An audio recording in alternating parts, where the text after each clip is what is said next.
as we celebrate St. Mark the Evangelist today, April 25th, the feast day of the Evangelist, we have in the first reading from Peter, "Clothe yourselves with humility."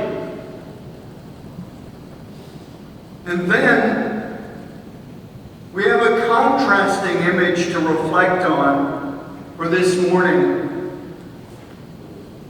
In Mark, the lion. This, you're probably aware, is the traditional image of St. Mark. Mark the lion, the image of Venice, Mark City in Italy. This comes from the book of Revelation and the prophet Ezekiel. That image of the roaring lion proclaiming God's truth. There's another mention of a lion roaring in the reading. The opposite. Satan and his angels prowling the earth like a roaring lion. What we celebrate at this altar, at every liturgy, at every Mass, is that the mighty roar of the Lion of Mark has drowned out the roar of Satan.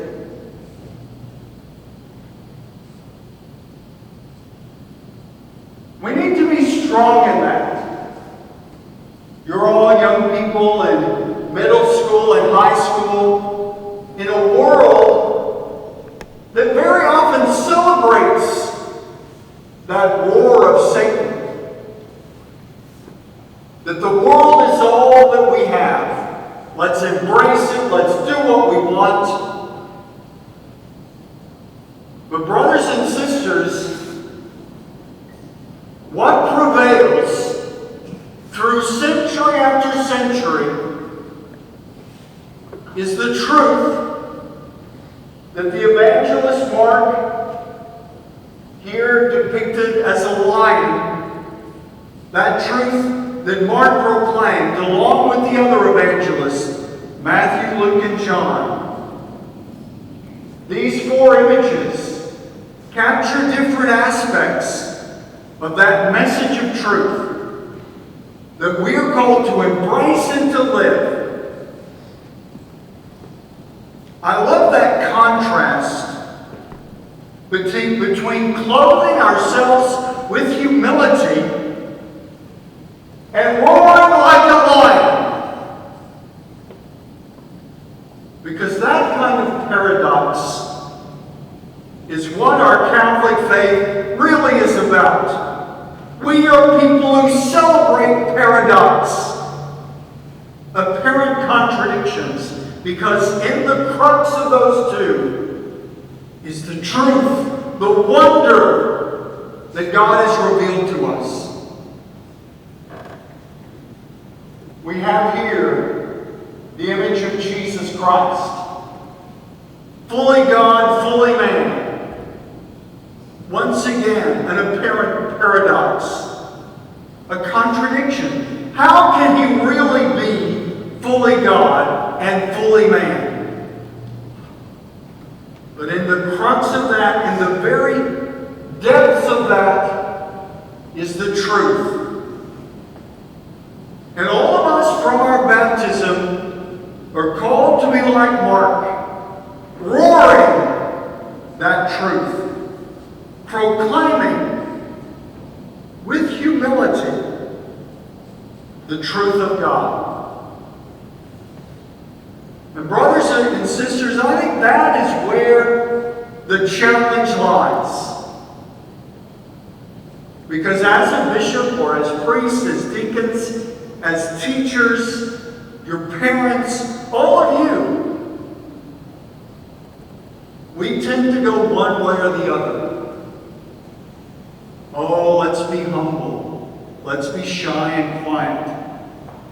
not reveal to anyone that we're Catholic or Christian. Might get us in trouble, might get a snicker here or there. We might eliminate some possibilities.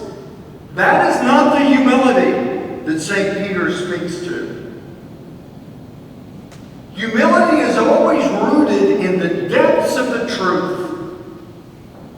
To be humble is to acknowledge, I'm not God. None of us are.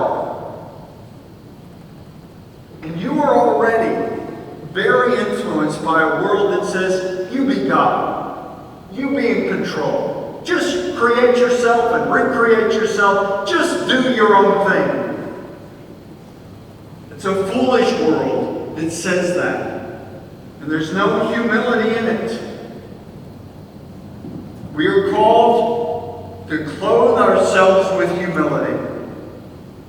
And I would propose that St. Mark, roaring up like a lion, the truth of God, did exactly that. It's the gospel according to Mark. It's not his gospel. It's the gospel of Jesus Christ. And with truth and humility,